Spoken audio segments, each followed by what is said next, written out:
Hi, I'm Sandra, And I'm Monique. and we're the Ballet Sisters. Today we're going to be talking about Bunheads, which was a TV show. It only lasted for one season in 2012 to 2013. It was on ABC Family. Never heard of it, so that's probably why it got canceled, maybe. Anyways, it was made by the producers Amy Sherman-Palladino and Daniel Palladino, who also did Gilmore Girls and The Marvelous Mrs. Maisel. And their choreographer that they work with a lot too, same shows. She's also done Showgirls. Her name is Marguerite Derricks. And you don't know this, Sandra, I don't think. She studied at the National Ballet of Canada. I read that in like an old article from 2012. Yeah, yeah. So that's cool. Very cool. Yeah. So the basic kind of storyline for the show is Michelle Sutton Foster. So Sutton Foster is a big musical theater actress, and she was kind of the big name in this show. It was kind of a vehicle for her, I believe. Anyways, she plays Michelle. She is a showgirl in Vegas, and she's not having a good time in life in general. um, and she ends up having this persistent admirer.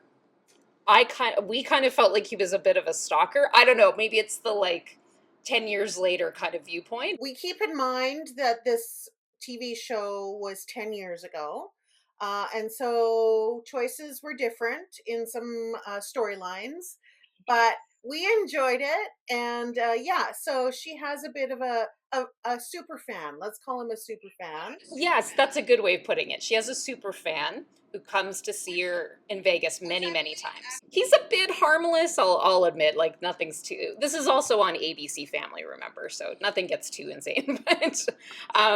But yeah, so she ends up getting convinced to marry this guy and go to his hometown and live with him.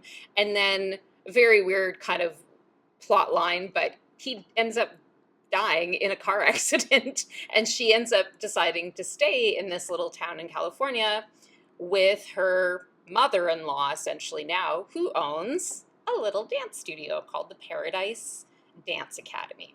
So that's where it's kind of all based around, or that's how it starts, this whole storyline for 18 episodes. Yeah. So it's basically how it introduces how this Vegas showgirl who is a Broadway kind of dancer, singer, ends up in this small town in California with a small town dance studio that she's kind of taking on with her brand new mother-in-law that she doesn't really know very well. The mother-in-law's name is Fanny, and she's very, I love it. She wears like character shoes all the time, which is such an old school ballet teacher thing. And like she's just always in like a ballet skirt and like a crisscross sweater. We're going to talk a little bit about Fanny and the stereotypical ballet teacher, dance teacher feel to her. And some of it actually reminded us of our dance teacher when we were young girls. I was kind of impressed though. Like they didn't go for the full kind of mean, like crazy, strict dance teacher kind of feel. Like Fanny definitely has some love for her students and really cares for them and stuff. Um, so let's talk about the four main girls, the four main dancers at this ballet academy that like kind of the whole show is based around. Um, we've got Sasha. They're all kind of a bit of a stereotype, but we've got Sasha.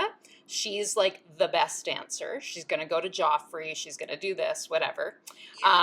She's a bit of a bitch also. Like a bit rebellious, kind of, but also like very loyal to her friends. And yes, yeah. Do you want to talk about Boo, Sandra?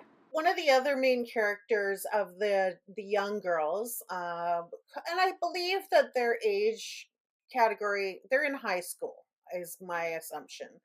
So one of them, her name or her nickname she goes by is Boo. And Boo is this sweet young girl. She's the mother of all of her friend group. She's quite innocent, but she loves ballet. She loves to dance.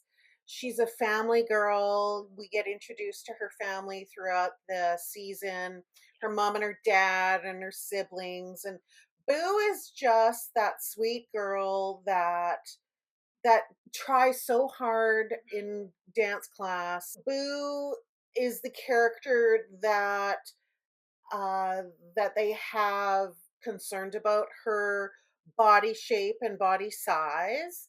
And thankfully, it is brought up a few times in the season, but they don't dwell on it.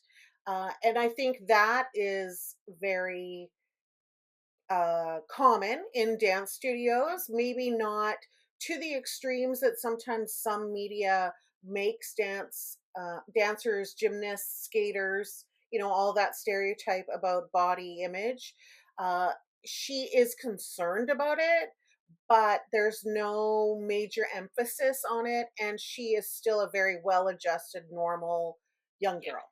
I'm glad, like in the first few episodes, I was worried if that was going to become kind of her whole character arc was just dealing with this. And of course, she's like a size 6 or something. Like overweight is ridiculous to say. So, anyways, but I'm glad that they didn't, because to me, like that's a bit of a stereotype of like you say, dance in media, ballet in media, like going down the kind of disordered eating route is kind of like an easy thing to do in dance in some ways. Yeah. So they do discuss it a bit, but um it's not overdone with her. So Boo is a real sweet girl that everybody loves and is a fun character to watch. And then we've got Ginny. Ginny is a total little sweetheart. She's like a bubbly little blonde girl. She's the smallest of the group. And she's also just like quite intense, quite she's like helping her mom sell houses, who's a real estate agent. She has like she's been dating this boy since like grade 1 or something. Like she's got her whole life planned out, and like she's very much a planner and organizer and stuff. And when things don't go right, that's when things crumble a bit for Ginny. So it's yeah, but she's a sweetheart, and again, an amazing dancer. And then the other character of the four main dancers is Mel, and she is the tallest of all of them. She's got the tall, lanky, long legs. Her character is interesting in that at some point throughout the season, she tries other things other than dance. She's the girl within the group that supports everybody when it comes to boys. And suddenly, at some point, she realizes that maybe she's interested in boys too. So she's very much the support for everybody. The other interesting thing about Mel is they do bring in her brother as a character, and her relationship with her brother and the teenage drama that happens with the brother is funny and typical at that age, where he's annoyed he has to take her to dance class and all of that. That those of us that are dancers know what it was like if you had a sibling that had to do that. Oh, yes, we could interview our brother. We have one other sibling, and it's our brother, and he got pulled to many, many a dance thing over the years, and will continue to remind us of that. Yeah, competitions, shows. He used to have to come to like Christmas parties, and yeah. There were 18 episodes. Unfortunately, the show did get canceled after just the first season. So we did watch all 18 episodes and watched the arc of the story. Unfortunately, they got canceled, so there wasn't really a nice ending to the season, but there was a lot of things that changed throughout the season. So because I believe it was a geared towards family, young dancers. The feel to the show was very wholesome, family oriented. I feel like it could have been like an after school show. If Monique and I were saying it felt a bit Hallmark movie, which again comes back to the wholesome family kind of feel to it. And there's nothing wrong with that. We actually loved that. That if that's what it was geared to, they accomplished that for sure. And I love the like I think the thing that like made me think Hallmark movie, we had watched some like we watched some Hallmark Christmas movies last year together. And it's the like coming to a small town and then like you and your mother-in-law are teaching dance together and like one thing that we did really love actually about the show was the little dance studio. It's like in someone's like backyard kind of like she like Fanny kind of owns this land and she like built this dance studio and it's like this little wooden building with like just beautiful like light and all this stuff. It's like I want that in my backyard. Oh my god. But it just had this really like quaint feeling and like the whole town it's like they're always doing things that are feeling just like very quaint and it's like how can we keep the dance studio running just like how can we keep the like Christmas farm running or something like that Christmas tree farm running yeah. And I guess it makes sense because what we're describing is Gilmore Girls. Right? So the creator is the creator of Gilmore Girls. It has very much the same feel, a small town, all the different characters you have in a small town, the younger group, but then also you follow the storyline of the adults. So it was very much a Gilmore Girls feel to it for sure. We loved the dance, we loved some of the storylines. The writing was a little bit odd sometimes we found. When you've got young dancers, you've got older characters with older character stories. I'm sure the struggle is there. And we loved the dance part of it. We had a lot of fun watching some of the class scenes, like the scenes where they're in the class, the scenes where they're doing performances. I did think it was kind of funny. I realized that there's they do the Nutcracker in like the middle of the season, and that I looked up. That was originally like kind of an end of season in a way. Like they were doing kind of two chunks, and like that was the end of one chunk, so it had a little bit of a final feeling to it. Yeah. And then the second part was kind of its own separate thing. And one thing I noticed in the second part was like they were trying things. They were really trying things. And one thing that they tried to do that I don't think they had maybe planned in, episode one was they brought in a bunch of So You Think You Could Dance performers, which I recognize. There was Kent Boyd. He was kind of in the background at one point, and then ended up like teaching a class and becoming like this character. I was like, where'd he come from? He wasn't here for the first 10 episodes. First half of the season, there were dancers in the background in the classroom as well, or like when they were doing dance classes. There were dancers in the background, but the dancers in the background became more prominent in the second half, and they had brought in some strong dancers at that point.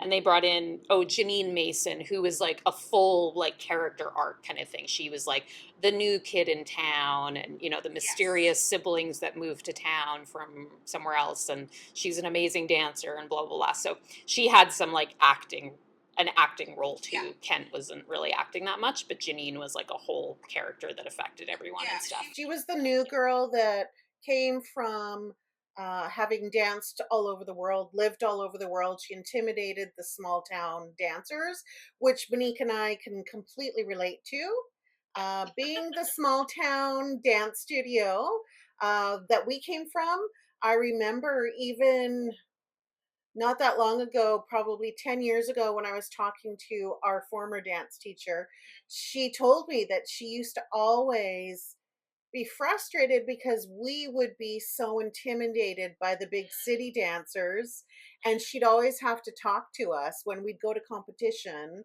that because we weren't from the big city, was not. And I do remember being intimidated by the kids from the big city dance studios. Yeah, it's easy to feel that way, but like I look back and I'm like, I think we had one of the best ballet teachers in all of Edmonton.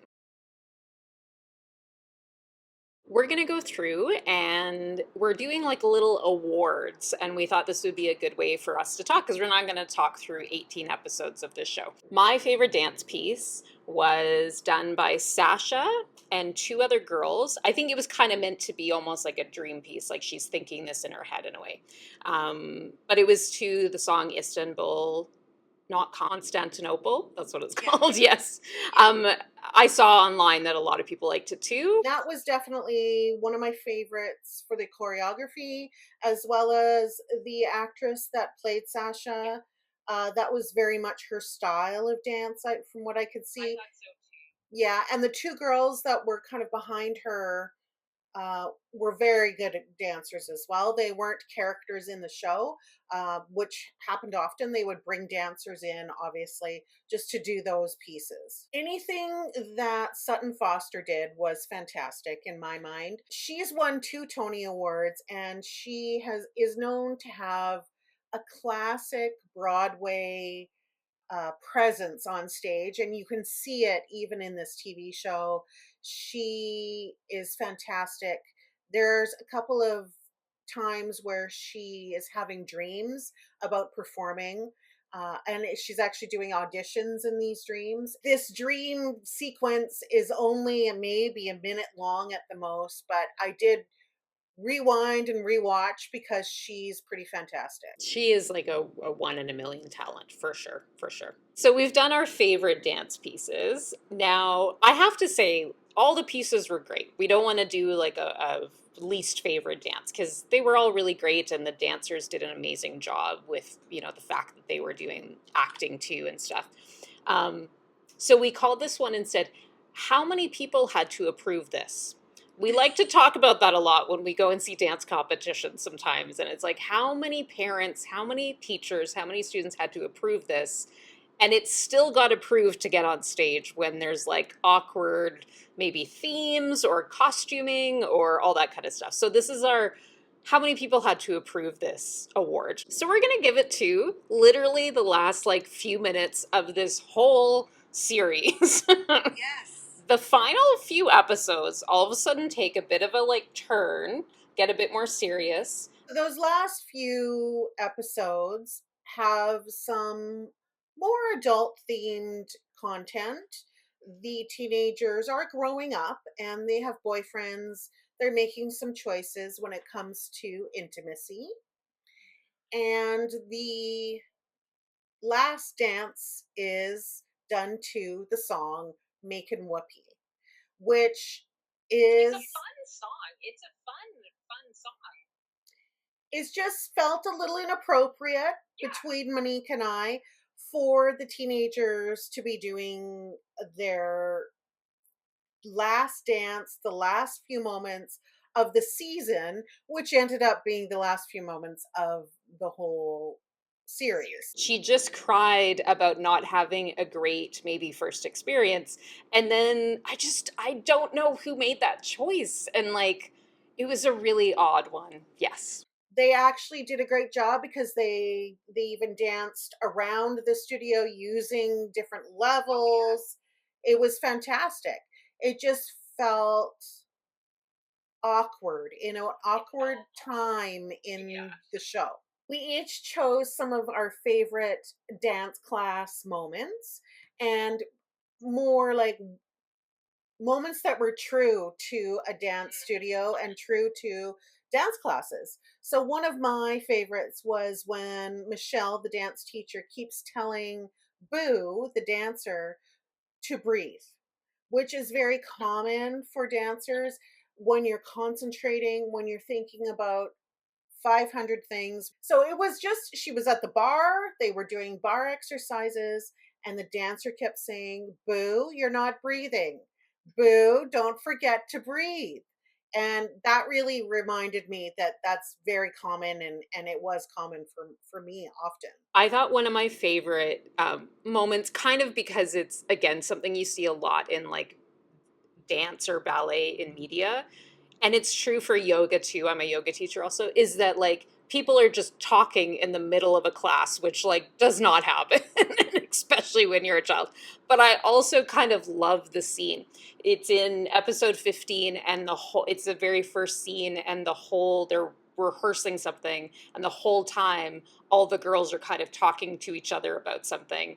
And the teacher, she does say, moving the feet, not the mouths, ladies. I'm sure I've heard that many times in my past life. Another thing the Fanny, the teacher, said in this one too is essentially they end this rehearsal, um, and she says, "Well, what a wonderful first try."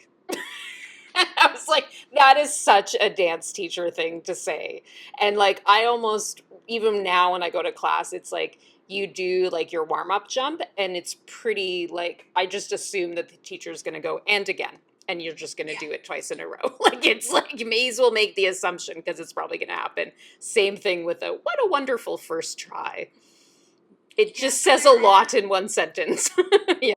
There are some scenes where in the dance class, the dancers and the girls are very tired because they've done it the same variation or whatever it is many, many times, and that is true to dance classes for sure. We were going to talk too about some of the kind of dance stereotypes that we noticed throughout the show. One of them was brought up. They're all at a diner together and they're talking, and the girls mention Fanny's rules, their dance teacher's rules, to Michelle, and she's like, what are these rules?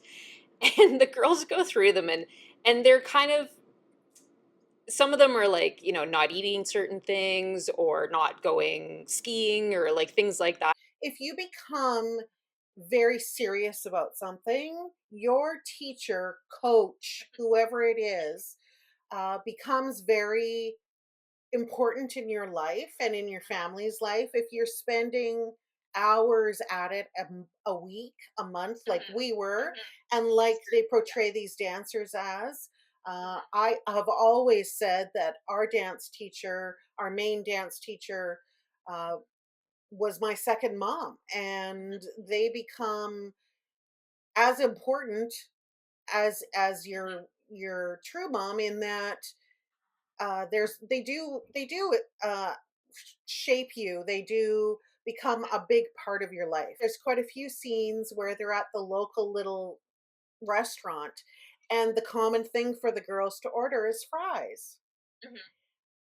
I lived that life. When I went to no, I was a little older. I was 18, 19. But when I went to theater school for dance in Toronto, we were dancing all day, every day. Monique did the same thing.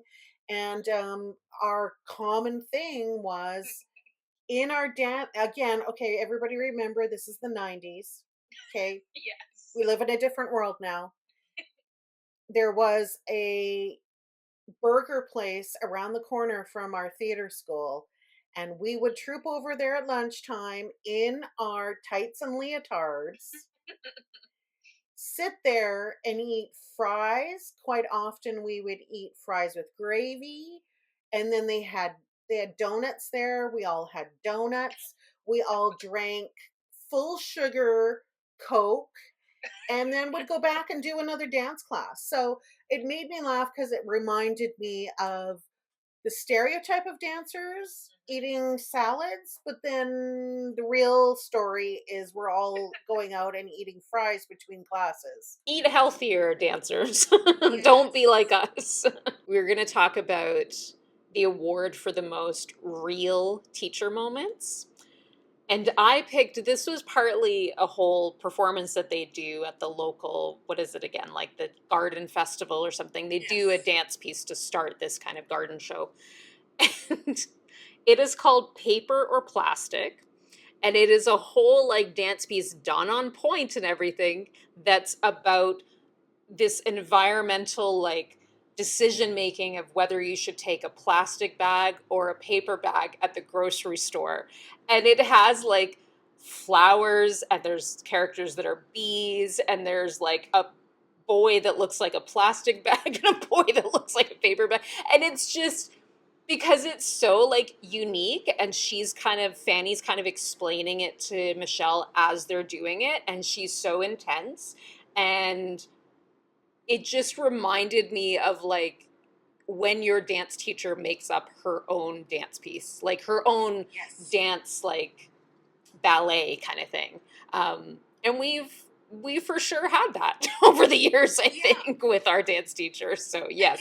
Again, artistic choices, and there are every dance teacher has their different artistic choices, and usually when they've come up with something such as that, they feel strongly about it. So it was an interesting piece she did, and it made me laugh because it's very, we see that at competitions all the time. You can tell, it's like, wow, there's a teacher out there that felt that was really important for us all to see. One thing that I really enjoyed about the character of Fanny, the dance teacher, and we've talked a little bit about it in this video, but um, our dance teacher was from England, and she was a very typical ballet teacher. She wore the leotards and tights with the little wrap skirt and the teacher shoes or character shoes.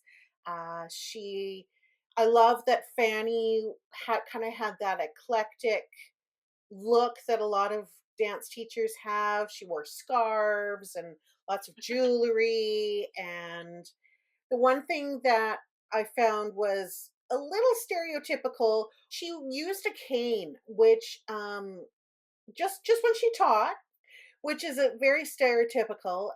It If you look at the history in some of the history of ballet, and you look at old pictures or paintings, dance teachers always carried a cane. And we won't go into the history of that, but it was to correct your dancers. So I don't felt that it was a little odd that they added that she used the cane when she was teaching, although she never used it on any dancer. But it was a stereotype for sure.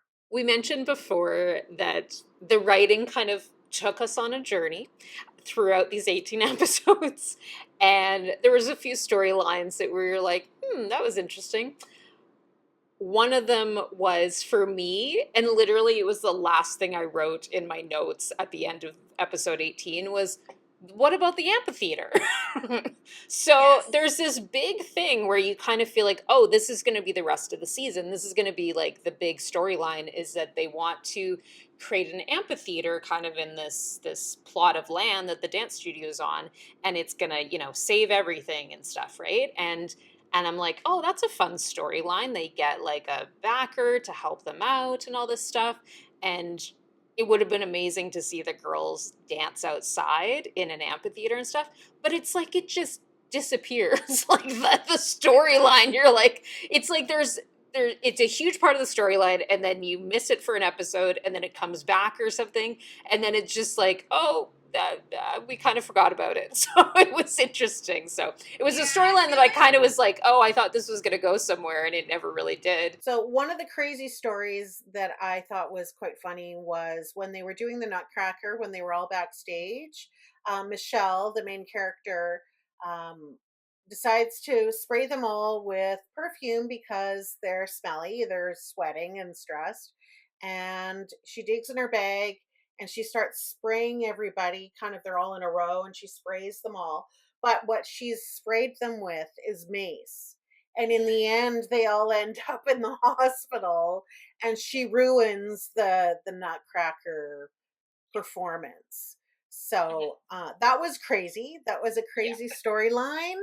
One thing too that I noticed in this show is every episode there's at least like 4 or 5 name drops that they do of either actors, a lot of dancers. I might need to make like a short of the amount of times they say Barishnikov in the show. It's pretty hilarious. The one that really got me of name drops, of course, was when they name drop Hugh Jackman, who is now with Sutton Foster. as a relationship. So this was many Yeah. years ago. I think they might have known each other then too, but yes. So it was pretty funny when I heard Sutton Foster say the name Hugh Jackman. That was pretty funny. Yes. One of the reasons we watched Bunheads was because we are very excited. There is a new show coming out. It starts April 24th. It is called Étoile, which is what they call the dancers, the main dancers at the Paris Opera Ballet. It is produced and choreographed by the same people that did Bunhead. So it is their new project. We're excited to see it. It has 8 episodes in the first season, and my understanding is that 2 seasons are guaranteed to come out. I'll give you kind of the tagline about it. It says the dancers and artistic staff of two world renowned ballet companies, and this is Paris and New York, embark on an ambitious gambit to save their storied institutions by swapping their most talented stars. So struggling, and I think it's kind of supposed to be like New York City Ballet and Paris Opera Ballet. They have different names for the companies in the show, but I think that's kind of the idea. They went from Bunheads, which was Mhm. young girls dance, small town dance studio, and this is going to be a little more sophisticated, more about the company experience. The ballet world, the dance world doesn't always get the recognition that it should when it comes to TVs or TV shows, movies. So we're excited that there is a new TV show coming out about dance. So that was our adventure with Bunheads. I was really excited to watch it when I literally got Disney Plus and realized that the show existed. I don't think I'd known it existed before. So it was a fun adventure to go down. And even more exciting was honestly the fact that all of a sudden we were like halfway through watching Bunheads and we found out that Étoile was going to be a thing. And it was just, yeah, amazing. So it's kind of kismet perfect that we did this video now. And we will definitely be taking you guys along for the ride when we watch Étoile when it comes out April 24th. If you watched Bunheads, let us know what you loved about it, the dance pieces you loved, the storylines that you loved, and whether you saw yourself maybe in one of the characters. If you're excited to watch Étoile, definitely comment below as well. Subscribe so that you can see when we do put out our videos on Étoile. Keep working on your dancing, and we'll see you guys soon. So if you watch Bunheads, you might have noticed that Fanny has this sculpture on her desk, and I have it. And to make it even more interesting is that Monique gave this to me many, many years ago. I don't know if it was a birthday or Christmas, but I've always had it. I've always had it displayed nicely. So it is a Degas sculpture of, I think it's called The Little Dancer. Yeah. So we thought that was a fun little add on to let you guys know about.